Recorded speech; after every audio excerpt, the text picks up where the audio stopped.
ആരാ? എന്റെ പേര് ബീരാൻ. അസീസ് ഇല്ലേ ഇവിടെ? ഉണ്ട്, കുത്തിരിക്കേ. കുത്തിരിക്കാനൊന്നും നേരമില്ല. ഓനോട് നിങ്ങോട്ട് പുറത്തേക്ക് വരാൻ പറയും. ഇതാരാ ഇത്? ബീരാനാ? ഞമ്മൾ നിങ്ങളെ നോക്കി 2-3 വട്ടം നിങ്ങളെ പൊരയിൽ വന്നു. നിങ്ങൾ എവിടെയാ നീ? ഈ വെറുതെ നോണ പറയല്ലേ എന്റെ അസീസെ. നമ്മുടെ പൊരേന്ന് പുറത്തേക്ക് ഇറങ്ങിയിട്ടില്ല. എങ്ങനെ ഇറങ്ങും? ആ നിലക്കാക്കില്ലേ ഈ നമ്മളെ? കാര്യങ്ങളൊക്കെ ഏതാണ്ട് ശരിയായി പറഞ്ഞുണ്ട്. നിങ്ങളൊന്ന് ബേജാറാണ്ടിരിക്കുന്നു. ജോലി ഉടനെ ശരിയാവും. വേണ്ട, എനിക്ക് ജോലി ശരിയാക്കണ്ട. ആ ബാങ്ങി ഉറുപ്പിയെങ്കിൽ തിരിച്ചു തന്നാലേ ഓലിക്ക തിരിച്ചു കൊടുത്തിട്ട് നമ്മുടെ താടി കഴിച്ചിലായിക്കോട്ടെ. ഞമ്മക്കൊരു വഴി ഉണ്ടാക്കാന്ന്. നിങ്ങളിപ്പോ പോയി പോണില്ല. പൈസ തരാണ്ട് നമ്മൾ പോവില്ല. ഒരാഴ്ച കൂടി ഒന്ന് നടങ്ങി. എന്തായാലും ഇത്രയായില്ലേ? ഈ പറഞ്ഞ ഈ ഒരു അവധിയും കൂടി നമ്മൾ കേൾക്കണം. അതും കഴിഞ്ഞ് ഇനി എന്നെ സൂയിപ്പാക്കാനാണ് പരിപാടിയെങ്കിൽ ഇബ്രാഹിം നാജിയുടെ മരുമോനാണെന്ന് ഞാൻ നോക്കൂല, പറഞ്ഞേക്കാം. ഈ കണ്ട പൈസയൊക്കെ വാങ്ങിയിട്ട് നിങ്ങൾ എന്താ ചെയ്യണേ? അതൊന്നും ഇജ്ജ് തിരക്കണ്ട. ഒരേൽ ഇങ്ങനെ ആൾക്കാർ വന്ന് വഴക്കുണ്ടാക്കുമ്പോ അതിന്റെ മോശം ഞമ്മക്കും ഉണ്ട്. എന്നാ മാലിങ്ങട് ഇത് നമ്മളെ കൊന്നാലും തരൂല. എന്നാ പിന്നെ തൊള്ളയെ പൂട്ടി മുണ്ടാണ്ടിരി. ഞമ്മളെ വിസ്തരിക്കാൻ വേണ്ട.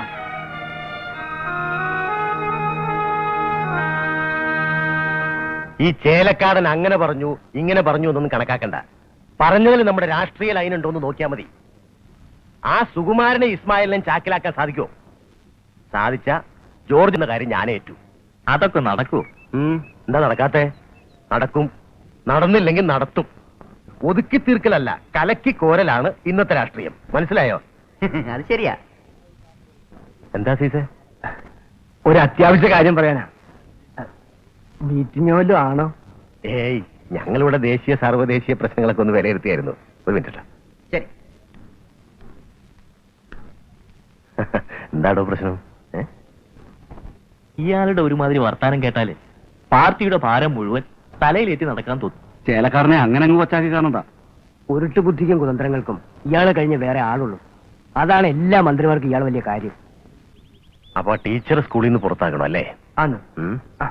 പക്ഷെ നിയമപരമായിട്ട് അതിനുള്ള വകുപ്പൊന്നും കാണുന്നില്ലല്ലോ അസീസേ. നമ്മുടെ വിദ്യാഭ്യാസ നിയമം അനുസരിച്ച് അധ്യാപകരെ സംബന്ധിക്കുന്ന ചില പൊതുചട്ടങ്ങളുണ്ട്. അതായത് മാനേജ്മെന്റിന് വിരുദ്ധമായി അച്ചടക്ക ലംഘനം നടത്തുകയോ അതിന് പ്രേരിപ്പിക്കുകയോ ചെയ്യുന്ന ആളിനെ അവർക്ക് പറഞ്ഞുവിടാം.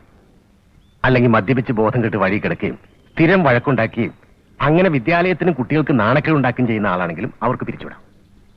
പിന്നൊന്ന് ഇമ്മോറൽ ആക്ടിവിറ്റീസ്, അതായത് അസാൻമാർഗിക നടപടികൾ. അതിലേർപ്പെടുന്നവരെ പറഞ്ഞുവിടാനും KR വകുപ്പുണ്ട്. ഇവര് ഒരു സ്ത്രീ ആയതുകൊണ്ട് ഇതിലേത് സ്വീകരിക്കണമെന്ന് അസീസിന് ഞാൻ പറഞ്ഞു തന്നോ?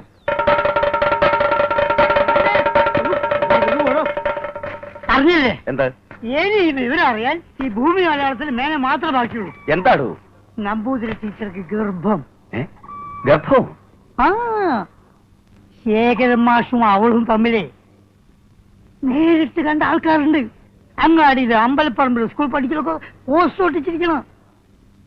എനിക്ക് അവളെ കണ്ടപ്പോഴേ സംശയമുണ്ട്. ആളിത്തിരി പേശ കാണുന്നു. അവക്ക് ഗർഭമുണ്ടെന്ന് ആരാ പറഞ്ഞത്? ഇതൊക്കെ ആരെങ്കിലും പറയണോന്ന് എന്നെ നമുക്ക് അവിടെ ഊഹിച്ചൂടെ? വലിയ നാണക്കേടായിപ്പോയി. നിങ്ങൾക്ക് മാത്രമല്ല എനിക്ക് നാണക്കേടാ. ഇതാ നോക്ക, കേട്ട് തൊഴിൽ രുചിയ. ഇവള് കുട്ടികളെ പഠിപ്പിച്ച എങ്ങനെ ചൊവ്വാകും? അല്ല, അവൾ പഠിപ്പിക്കുന്നത് മുസ്ലിം കുട്ടികളാണെങ്കിലും ആ സ്കൂളിൽ നമ്മളെ മക്കളും പഠിക്കണില്ലേ? ഇല്ലേ? ഞാൻ അല്ല, ആ കുറുപ്പും രാഗന്മാരൊന്നും ഈ വീട് അറിഞ്ഞാലല്ല. ഞാൻ ഒന്ന് അറിയിച്ചിട്ട് വരാം. ഇതാ വരുന്നു.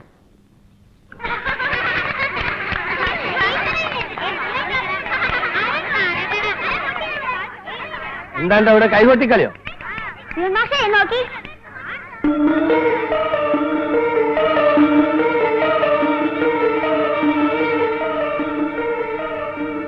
ഇതൊക്കെ വായിക്കാനാണ് നിങ്ങൾ സ്കൂളിലേക്ക് പറഞ്ഞേക്കുന്നത്?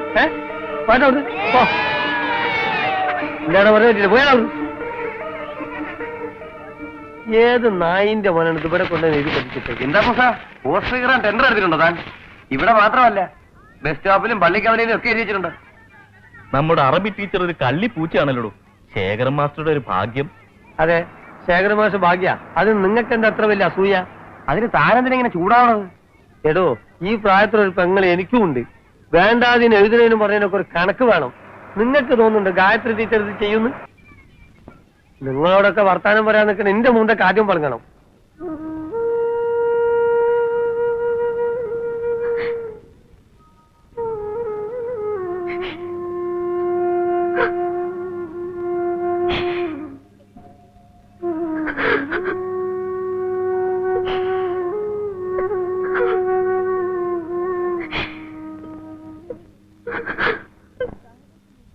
പാതിര ആകും മുമ്പേ പുരയിൽ വന്നൂടെ?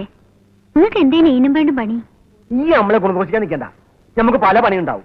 അത് നമ്മളും കൂടെ ഒന്ന് അറിയണ്ടേ? വേണ്ട, ഏറെ വിളഞ്ഞാല് ഇടപാട് ദിവസം നമ്മൾ പുരയെ കൊണ്ടാക്കും. ആ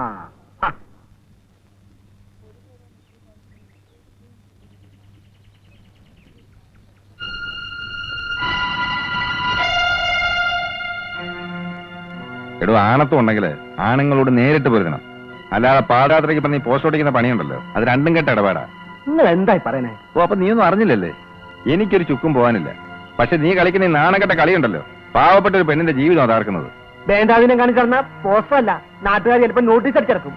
അതിന് എന്ത് മെക്കറ്റ് കയറാൻ വന്നാണ്ടല്ല. നീ എന്ത് മാഷേ,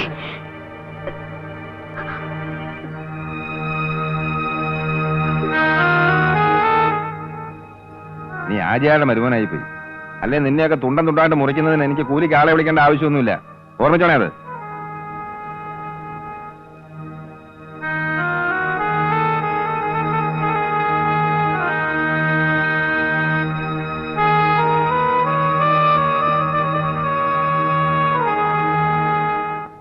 ഏതെങ്കിലും നാക്കിൽ എവിടെയെങ്കിലും കിടന്ന് കുരക്കണേന് നിങ്ങൾ വെറുതെ ഇടപെടണ എന്തിനാ? ഇന്നാട്ടിൽ ഒരു കുട്ടിയും നിങ്ങളെ കുറിച്ച് ദോഷം പറഞ്ഞാൽ വിശ്വസിക്കൂല. എന്റെ കാര്യമല്ല, ആചാർക്കറിയാലോ. സ്വന്തം കുടുംബം പുലർത്താൻ വേണ്ടി മറുനാട്ടിൽ നിന്ന് ഇവിടെ വന്ന് ജീവിക്കുന്ന ഒരു കുട്ടിയാത്. നാളെ വേറെ കുടുംബത്തിലേക്ക് പോകേണ്ടതുമാ. അതിനെപ്പറ്റി ഇങ്ങനെയൊക്കെ പറഞ്ഞു വരുത്തിയാൽ ഏൽക്കാൻ ആരെങ്കിലും ഉണ്ടാവുമോ ആചാര്യ? അവരെ കണ്ട ഒരു ആശ്വാസവാക്ക് പോലും പറയാൻ പറ്റാത്ത അവസ്ഥയായി. നിങ്ങൾ ഇങ്ങനെ ബേജാറായാലേ ഒന്ന് പേടിക്കാണ്ടിരിക്കും. എനിക്കാരെയും പേടിയുണ്ടായിട്ടല്ല. ഞാൻ തണ്ടനാണെന്നോ തെമ്മാടിയാണെന്നോ ആര് വേണേലും പറഞ്ഞോട്ടെ, അല്ലെ എഴുതി ഒട്ടിച്ചോട്ടെ. പക്ഷെ ഇതങ്ങനെയാണ്. ഒരേ സാരിയിൽ രണ്ട് പെൺമക്കൾ തൂങ്ങി നിൽക്കുന്നത് സ്വന്തം കൺമുമ്പിൽ കണ്ടിട്ടും ഭ്രാന്ത് പിടിക്കാതെ മനസ്സിനെ അടക്കി നിർത്തിയിരിക്കുന്ന ഒരു പാവം നമ്പൂരിയുടെ ഏക ആശ്രയമായി പെൺകുട്ടി. അതിന്റെ കണ്ണീര് വീഴ്ത്തിയാലുണ്ടല്ലോ, അവനൊന്നും പിന്നെ 7 ജന്മത്തേക്ക് ശാമോഷം കിട്ടിയല്ലോ ആചാരെ.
ഒന്നേ എവിടെ പോയിട്ട് വരുന്നു?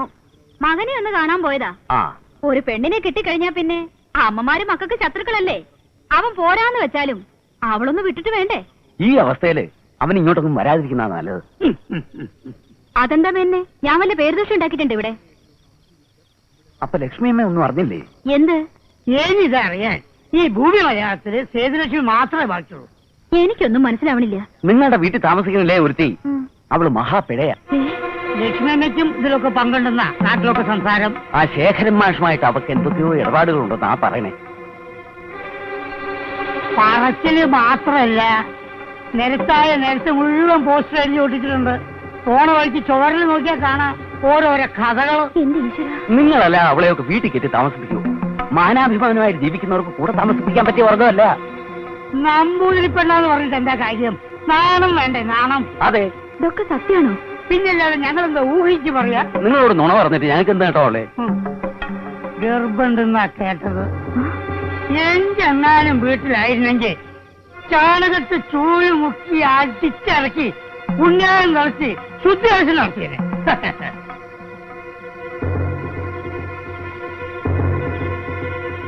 അല്ല, ഞങ്ങൾ അറിഞ്ഞ വിവരം പറഞ്ഞേ ഉള്ളൂ. ഇതൊന്നും ചെന്ന് ചോദിക്കാൻ നിൽക്കണം അല്ലേ? അയ്യേ,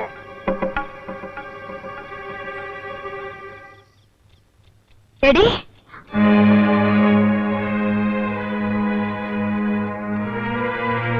ഇപ്പൊ ഇറങ്ങിക്കൊള്ളുക. ഇവിടെ തോന്നിയ നടത്താൻ ഞാൻ സമ്മതിക്കില്ല. വേണ്ട, വിസ്തരിക്കണ്ട. വന്ന അന്ന് മുതൽ ഞാൻ ശ്രദ്ധിക്കുന്നതാ. ഓരോരുത്തരുടെ വരവും പോക്കും അന്നേ ഞാൻ പറഞ്ഞത് ഇതൊന്നും ഇവിടെ നടത്തില്ലാന്ന്. പൊയ്ക്കോ, ഇറങ്ങി പൊയ്ക്കോ. ഈ രാത്രി എവിടെ പോയാലും വേണ്ടില്ല, എനിക്കതൊന്നും അറിയില്ല. ഇറങ്ങിക്കൊള്ളുക. നാണക്കേട് കാരണം ബാക്കിയുള്ളവർക്ക് പുറത്തിറങ്ങി നടക്കാൻ പറ്റില്ല. നിന്റെയൊക്കെ തോന്നിയത്തിന് ഞാനും കൂടി കൂട്ടി നിൽക്കാണെന്ന് ആളുകൾ പറയണത്. ഇറങ്ങിക്കൊള്ളുക.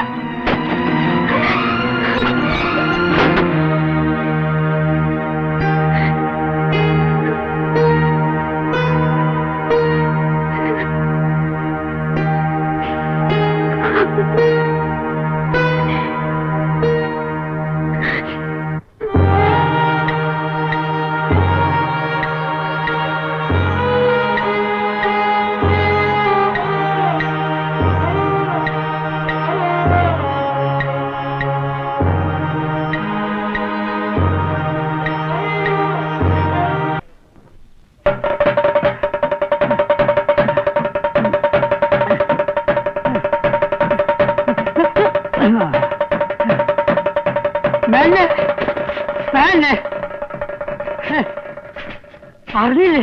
പറഞ്ഞു. ആ ടീച്ചറ് മീൻകാരൻ കുഞ്ഞാലിയുടെ വീട്ടിൽ താമസമാക്കി എന്ന് പറയാനല്ലേ താൻ വന്നത്? അതെ. ഈ ഭൂമി മലയാളത്തില് ഇനി ഇതറിയാൻ താൻ മാത്രമേ ബാക്കി ഉണ്ടായിരുന്നുള്ളൂ. ഏതായാലും വലിയ മാനക്കടയ്ക്ക് ഒരു ഹിന്ദു പെൺകുട്ടി ഒരു മുസ്ലിമിന്റെ വീട്ടിൽ താമസിക്കാന്ന് പറഞ്ഞാൽ അത് ഒരു മീൻകാരന്റെ വീട്ടില് തട്ടവും മുണ്ടിട്ട് വേദവും മാറി അവനെ കൊണ്ട് കല്യാണം കഴിക്കാന്ന് വെച്ചാ കല്യാണം കഴിച്ചോ? അല്ല, ഇത്രയാസ്ഥിതിക്ക് നമുക്കത് അങ്ങോട്ട് ഊഹിക്കാനുള്ളൂ. അവിടെ നോക്കുക, മതം മാറ്റി മാറ്റി ഒടുവിൽ നമ്മളെ പെൺകുട്ടികളെ മരുന്നിന് പോലും അരയ്ക്കാൻ കിട്ടാണ്ടാവും. അങ്ങനെ വല്ലതും സംഭവിച്ച എന്റെ ഭഗവാനെ. എന്റെ മോൾ ഒന്നോണ്ട് ബേജാറാണ്. വന്ന് എന്തെങ്കിലും കഴിക്ക്. ഇല്ലാത്ത കാര്യങ്ങൾ പറഞ്ഞുണ്ടാക്കുന്ന ഇബിലീസുകളെ പേടിച്ച് ജീവൻ കളയേണ്ട കാര്യമുണ്ടോ? ഗാത്രിക്കുട്ടിക്ക് ഇവിടെ താമസിക്കണേല് എന്തെങ്കിലും ബുദ്ധിമുട്ടുണ്ടെങ്കിൽ പറഞ്ഞോളി, നമ്മൾ വേറെ സ്ഥലം ഏർപ്പാടാക്കാം. എന്താ കുഞ്ഞാലി ഇത്? ഇവിടെയാണല്ലോ എന്നുള്ള ആശ്വാസം എനിക്ക്. അങ്ങനെയാണെങ്കിൽ ഏത് കൊലവമ്പം വന്ന് പറഞ്ഞാലും ഇവിടെ ഇറങ്ങിപ്പോവാൻ നമ്മൾ പറയില്ല. കിടക്കാൻ ഒരിടല്ലാണ്ട് ഉമ്മയും ഞാനും ഒരുപാട് തെണ്ടിയിട്ടുണ്ട്. തലയെക്കെട്ട് നിസ്കാര തയമ്പുള്ള സ്വന്തം ജാതിക്കാരെ ആട്ടി ഇറക്കിയപ്പോ നമുക്കൊരിടം തന്നത് നിങ്ങളുടെ ബാപ്പയാണ്. പഴയതൊന്നും മറക്കാൻ നമ്മളെ കൊണ്ട് കഴിയില്ല. എന്റെ കുട്ടിക്ക് എന്താ വേണ്ടേച്ച പറഞ്ഞോളി. ഉമ്മാന്റെ കൊക്കില് ജീവനുണ്ടെങ്കിൽ ഉമ്മ നടത്തി തരാം.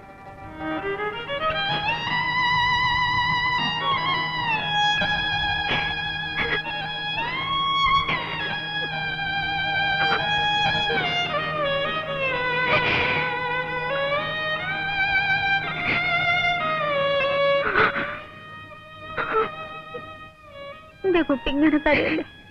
ഈ കണ്ണീര് കാണുമ്പോ ഉമ്മയുടെ ചെന്താണ് പഠിക്കുന്നത്. ടീച്ചറെ, ആചാര്യ വിളിക്കുന്നുണ്ട്, ഒന്ന് കാണണമെന്ന് പറഞ്ഞു. കുഞ്ഞാലിയുടെ പുരയിൽ നിൽക്കണേന് വലിച്ച ബുദ്ധിമുട്ടുണ്ടെങ്കിൽ ഇല്ല, എന്റെ സ്വന്തം വീടുപോലെയാ. ആമിനമ്മയ്ക്കും കുഞ്ഞാലിക്കും എന്നെ ശരിക്കും അറിയാം. ഗായത്രി ചെയ്തതിൽ ഒരു തെറ്റുമില്ല. ഇത്തരം സന്ദർഭങ്ങളിൽ പതറാതെ പിടിച്ചു നിൽക്കാൻ കഴിയാന്ന് പറയുന്നത് ഒരു കൊച്ചു കാര്യമല്ല. ഇതിൽ ഞങ്ങൾ എല്ലാവരും ഗായത്രി അഭിനന്ദിക്കുകയാണ്. അതെ, മാഷ് പറഞ്ഞത് ശരിയാ. വല്ല അബദ്ധവും കാണിച്ചിരുന്നെങ്കിൽ പടച്ചോനെ ഞമ്മക്കത് ഓർക്കാൻ കൂടെ കഴിയില്ല. സഹിക്കാവുന്നതിനപ്പുറം വേദന സഹിച്ചിട്ടുണ്ട് എന്റെ അച്ഛൻ. ഇനി ആ മനസ്സ് വേദനിപ്പിക്കാൻ എനിക്ക് കഴിയില്ല. എന്ത് ത്യാഗം സഹിച്ചിട്ടായാലും. ആരെന്തു പറഞ്ഞാലും ഗായത്രി ശ്രദ്ധിക്കണ്ട. പഴയപോലെ സ്കൂളിൽ വരിക, ക്ലാസ് എടുക്കുക. ടീച്ചേഴ്സും ചിലപ്പോൾ എന്തെങ്കിലുമൊക്കെ കമന്റ്സ് പറഞ്ഞിരിക്കും. പക്ഷെ തളർന്നു പോകരുത്. ഇത്രയും പിടിച്ചു നിന്നത് തോക്കാൻ വേണ്ടിയല്ലല്ലോ. പൊരുതണം, പൊരുതി ജയിക്കണം.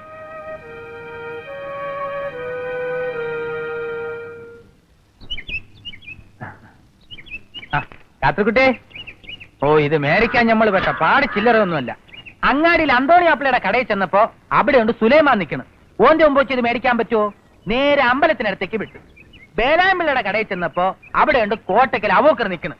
ഒരു മുസൽമാനായ നമ്മളിത് വാങ്ങണ കണ്ടിട്ട് ഓലിക്കൊരു ഇടങ്ങേറ് തോന്നിട്ടാന്ന് പറ്റിട്ടാണ്, അല്ലാതെ ഓരോ പേടിച്ചിട്ടൊന്നുമല്ല. നോക്കി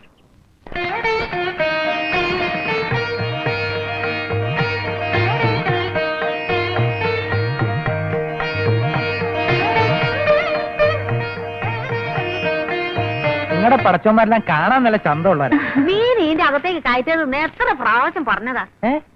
നാളെ അടുക്കളയിൽ കയറാൻ പറ്റുന്നില്ല. അല്ലാതെ മുയനും കളഞ്ഞ നിങ്ങൾ പറഞ്ഞിട്ട് വാങ്ങിയ മീനല്ലേ അത്? ആര് എപ്പോ പറഞ്ഞു? ഇപ്പൊ അങ്ങനെ ആയാ? മീൻ തിന്ന് നാറിയിട്ട് ഓന്റെ അടുത്ത് നിൽക്കാൻ കഴിയണില്ല മോളെ. മീനില്ലാണ്ട് അവന് ചോറിറങ്ങൂല. അല്ലാ, ഇനി മുതൽ കച്ചവടം കഴിഞ്ഞ് വന്ന കുളിച്ചിട്ട് വേണം പൊരേ കയറാൻ. മനസ്സിലായോ എനക്ക്?